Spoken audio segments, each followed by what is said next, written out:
Hey everyone, welcome back to another video in Phaser plus React series. In the last video, we learned how to set up a simple PhaserJS game in ReactJS. In this video, I want to talk about organizing the directory structure for Phaser and React projects so that we can stay organized as we build more complex games. In this series, we'll be creating multiple games of varying difficulty levels, but before we dive right into it, I want to make sure we have a proper setup to handle all the Phaser games. And in the end, we'll have a portfolio of games we've built. Let's dive right in.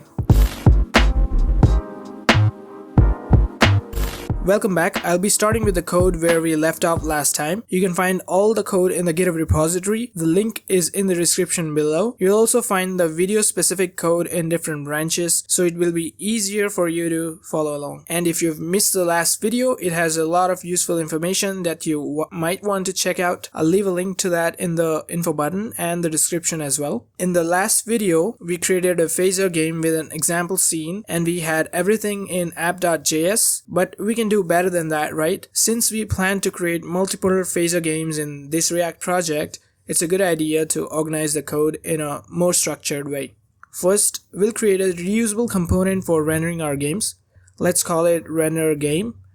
This component will receive a config object as a prop, and the rest of the setup that we did in the use effect, we can copy that here.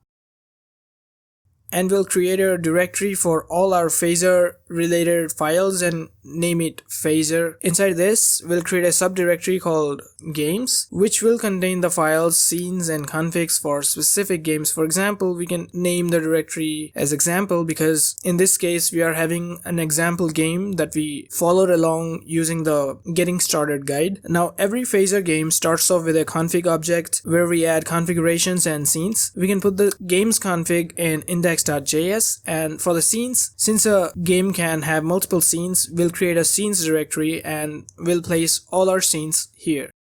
Apart from configs and scenes, we may also have Phaser components and utility functions, so we'll create additional directories for these as well. Now, components and utility functions can be shared among different games and also among different scenes. So for that reason, we'll create utility functions and components directory inside the game directory and as well as inside Phaser directory as well. And at the end, for keeping this tracked by Git, we'll add a .keep file inside all of these directories. With this structure in place, we can now use the RenderGame component that we created earlier to render any game by simply passing the game's config. This approach makes it easier to manage multiple Phaser games within a single React application. Now let's add some UI to the homepage where we can showcase our games. I'll just create a simple card and use a JavaScript array to store meta information related to each game, such as the title, image, and config object, so that we can maintain an index of all the games. So whenever we want to add a new game, we can simply create a new object in this array and add the necessary game files in the Phaser directory by creating a separate directory for the specific game.